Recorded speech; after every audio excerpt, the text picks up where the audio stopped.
Kau adalah bajingan-bajingan dan bangsat-bangsat yang merusak tata kelola kehidupan berbangsa dan negara.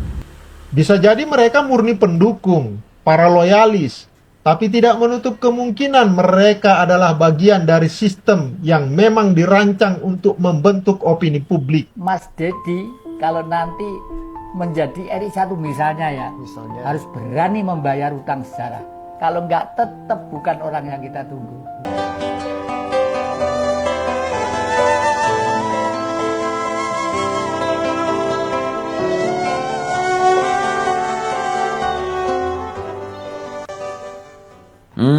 Deddy Mulyadi bikin program suka sembarangan nih.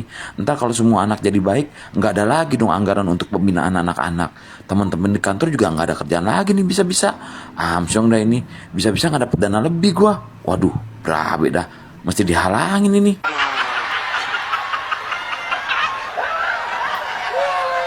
Jadi itu mungkin suara hati dari para elit Semeton ya. Assalamualaikum warahmatullahi wabarakatuh. Gimana kabarnya semua? Semoga baik-baik saja ya. Ada yang menarik Semeton ya, ketika Kang Deddy memang sekarang lagi diserang-serangnya ini ya tentang kebijakan yang tiba-tiba mendadak. Tapi salah satu konten kreator mengatakan bahwa sebenarnya hal yang menarik di Kang Deddy itu adalah brandingnya begitu. Yang dimana brandingnya Kang Deddy sekarang ini adalah terbaik di Indonesia begitu. Karena kita tahu sendiri bahwa branding selama ini ya ikat kepala begitu, lebih banyak menggunakan bahasa daerah. Dan ini membuat simpatik masyarakat terutama di Jawa Barat itu semakin besar terhadap Kang Deddy begitu ya. Ini menarik untuk kita reaksi Semeton. Bagaimana videonya? Ini dia.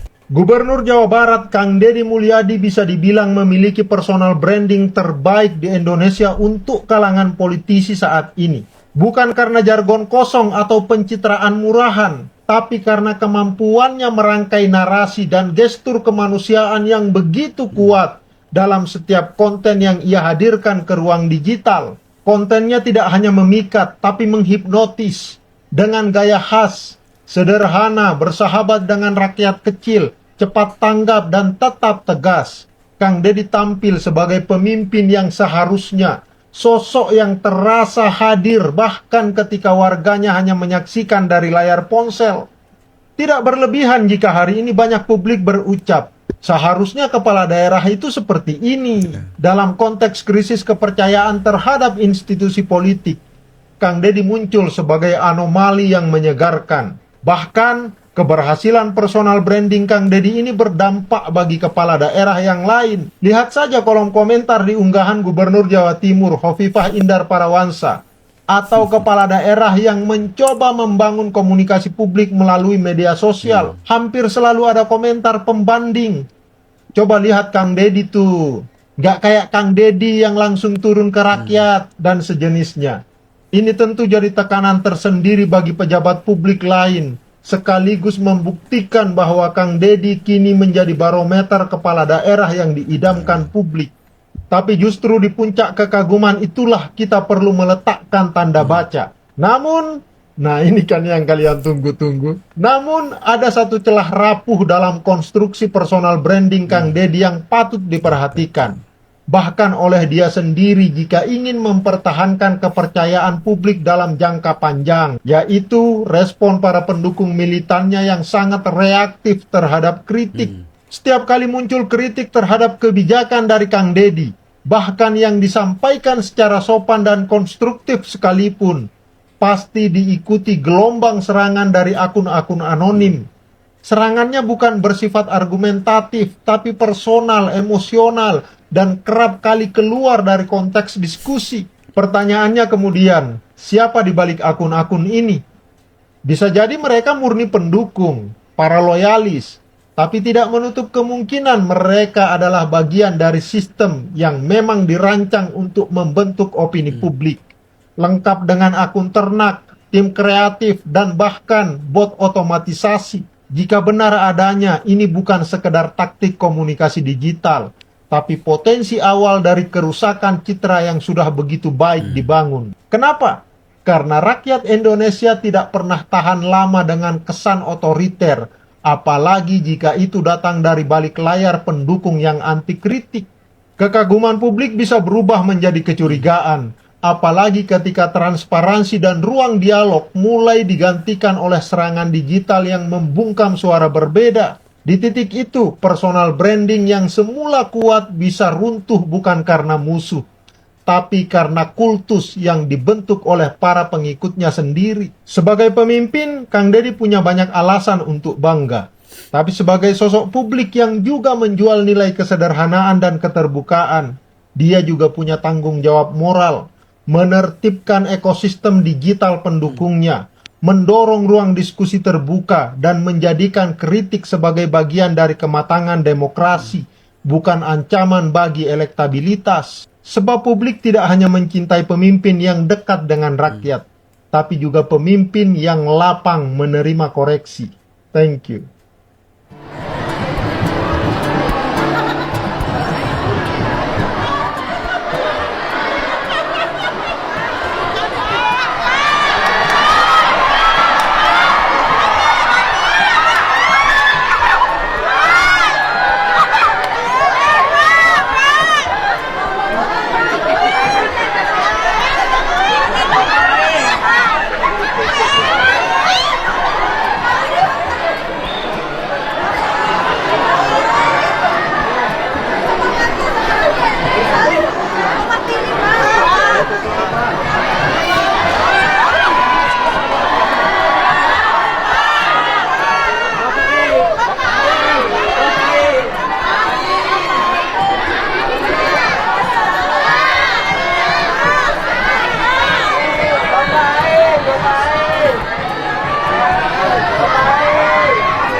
Luar biasa sebetulnya, tapi benar ya apa yang disampaikan oleh video awal tadi bahwa sering terjadi di Indonesia begitu sebetulnya netizen ataupun masyarakat yang ada di Indonesia ini ketika memang ada alasan kita untuk sangat mengagumi seseorang begitu. Tapi ketika yang dikagumi sekarang ini melakukan hal yang kecil begitu ya tentang kesalahan apa segala macam, ya secepat itu juga akan direspon dengan hujatan, dengan hinaan begitu. Itu yang dikhawatirkan memang yang terjadi sekarang di Kang Deddy begitu ya. Khawatirnya bahwa ketika sekarang begitu banyak yang mengeluhkan beliau sangat suka dengan kebijakan-kebijakan beliau, takutnya nanti ada saja orang-orang yang iseng yang menyerang beliau sehingga publik juga akan berbalik untuk membenci beliau. Itu yang ditakutkan sebenarnya.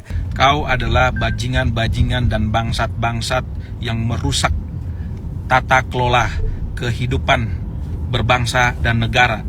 Nah pertanyaannya ini siapa sih yang ngusulin kok numpuk banget di Garut? Siapa sih yang ngarahinnya? Nggak akan berani jawab ya. Bapak yang udah gitu. Kan tidak mungkin kiai-kiai ngerti SIPD. Sok sebutin rencana alokasi untuk bantuan masjid, pesantren dan masjid kemarin yang ditunda dulu oleh gubernur itu, itu untuk kabupaten mana saja? Sebutin. Kabupaten Bandung, itu 10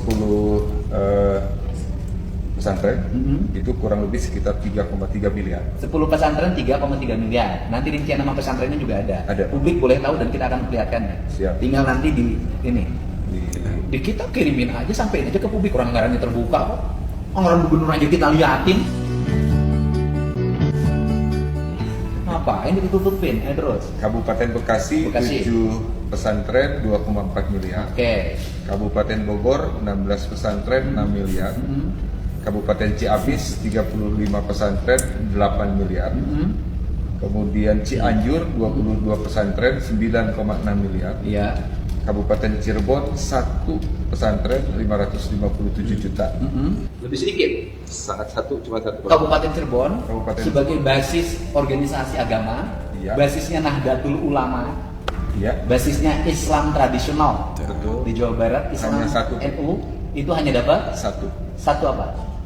pesantren Dengan nilai 557 juta. 557 juta. Nah terus Dan terbalik dengan Kabupaten Garut Kabupaten Garut yang langganan 140 pesantren dengan atau nilai yayasan dengan nilai 78 miliar. Oke, Kabupaten Garut 78 miliar. Iya. Biasanya dapat dana hibah Kabupaten Garut per tahun berapa untuk kegiatan-kegiatan keagamaan, organisasi keagamaan, pesantren madrasah?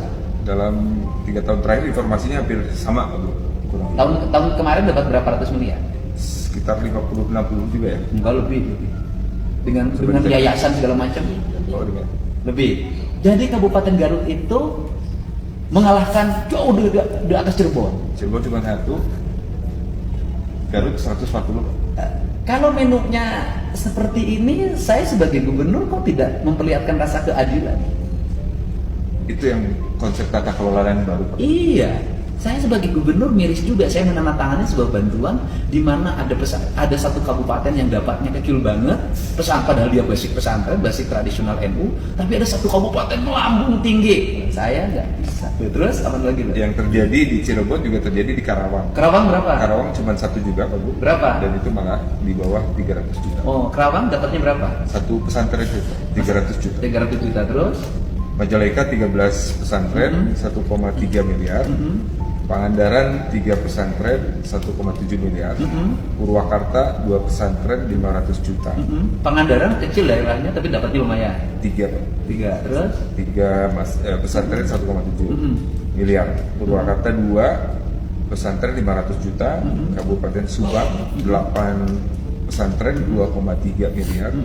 Sukabumi 21 pesantren berapa? totalnya 9,2 miliar. Kabupaten Sumedang 1 juga, Pak, 100 juta. 100 juta.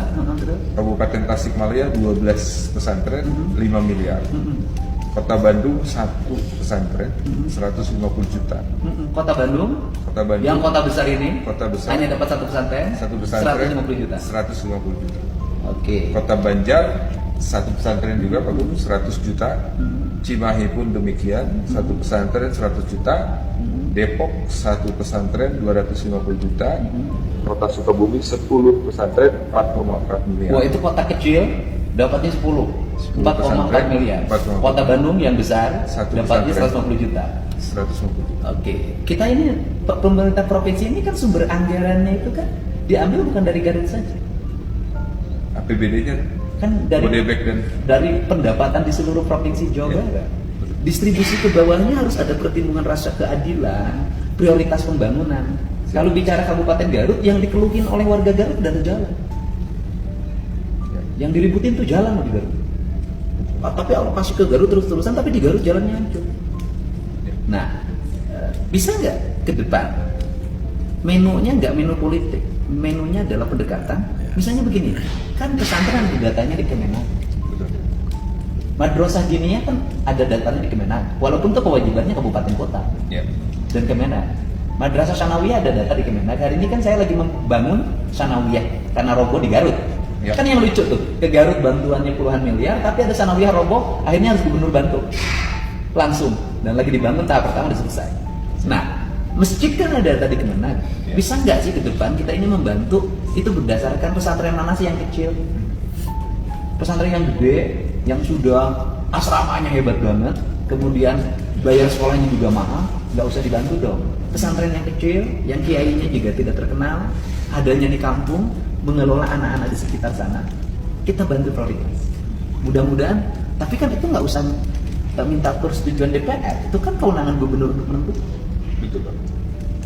Itu bisa dikelola seperti halnya bantuan yang ke madrasah. Artinya kalau kita membangun perimbangan anggaran nih, anggaran jalan itu sekian persen, anggaran pendidikan formal SMA yang ditanggung jawab gubernur sekian persen, anggaran infrastruktur air bersih sekian persen, anggaran infrastruktur layanan kesehatan sekian persen, anggaran infrastruktur sarana keagamaan sekian persen. Menunya dari data yang ditampilkan yang ada itu lebih berkeadilan. Proporsinya. Kita mau objektif. Siap. Saya Bapak nanya ke saya, ke Bapak saya sebagai kepala Bapak dan jujur sama saya. Iya. Saya pernah ngusulin nggak yang bersifat pribadi? Sampai dengan hari ini tidak. Walaupun digosipin.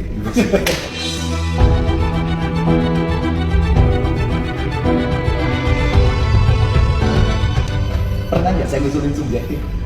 Tolong ini bantu ini. Pernah nggak saya? Sampai dengan hari ini tidak. Malah beban kan? Nah terus masjid, kan itu pasangan masjid. Sebelum ke masjid, Pak, izin. Masih ada? Totalnya jadi Kota Tasik 5 pesantren, 1,8 miliar. Jadi total keseluruhan. Kabupaten Tasik berapa? Kabupaten Tasik tadi 12 total. pesantren 5 miliar. 5 miliar. Nah pertanyaannya, ini siapa sih yang ngusulin kok numpuk banget di Garut? Nah ini mekanismenya memang diusulkan dari pesantren masing-masing, Pak, dengan yayasan yang memang sudah diajukan link di-input di dalam SIPD, dan kemudian dari inputan itu kita verifikasi, validasi. Iya, itu kan teorinya. Betul. Prakteknya pasti ada yang memandu, menggiring, dan mengarahkan. Nah, Siapa sih yang ngarahinnya? Nggak akan berani jawab ya. Bapak yang udah kita Kan tidak mungkin kiai-kiai ngerti SIPD. Bagaimana ngentri ngelingnya kan nggak mungkin gitu loh. Kasihan kiai yang nggak ngerti SIPD, sampai kiamat nggak akan pernah dapat SIPD karena tidak punya akses politik. Kepada para oknum pejabat Provinsi Jawa Barat yang sudah pernah menjabat maupun yang lagi menjabat, yang memainkan dana hibah kepada orang-orang tertentu dan menyalurkannya kepada yayasan-yayasan tertentu, kau adalah bajingan-bajingan dan bangsat-bangsat yang merusak tata kelola kehidupan berbangsa dan negara, dan kau yang merusak manajemen pemerintahan sehingga jadi bobrok, hancur lebur.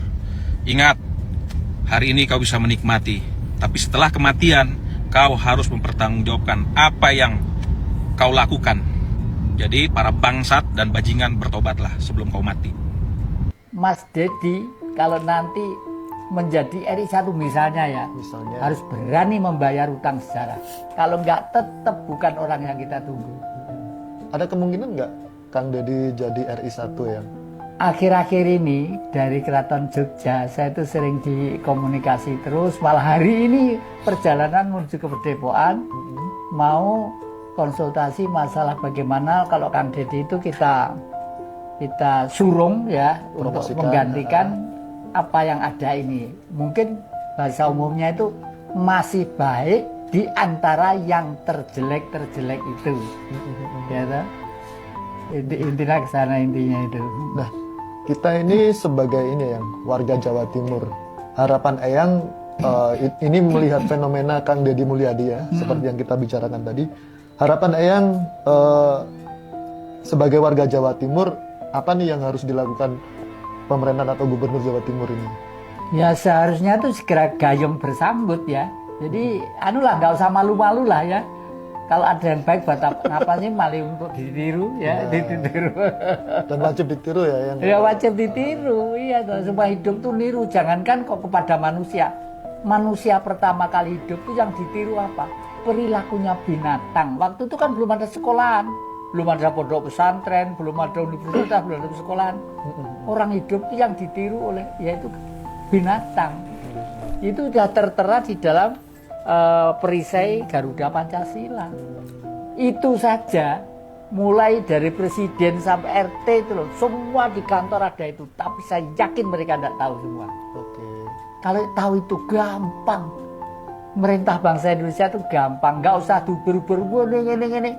Loh, apa ada bumi yang wit godong kates tumbuh sendiri, pisang tumbuh sendiri pinggir-pinggir jalan? Kalau nggak surga nyata di dunia ini ya. Oke. Iya, jadi nggak diopeni ekonominya wis warek. Cuma permasalahannya bagaimana yang saya katakan tadi itu jiwanya tuh ayem, tentrem, damai gitu. Jadi kebahagiaan tuh belum tentu kalau pegang duit ya. Nah, itu. melihat fenomena pemimpin ya, pemimpin kayak Kang Deddy Mulyadi ini, saya pribadi sebagai warga Jatim itu iri ya. Kira-kira pesan-pesan dari Eyang Jati buat gubernur, saya sebut nama aja, Kofifa, itu apa ya? Pesan saya ya jangan promosi durian aja lah ya.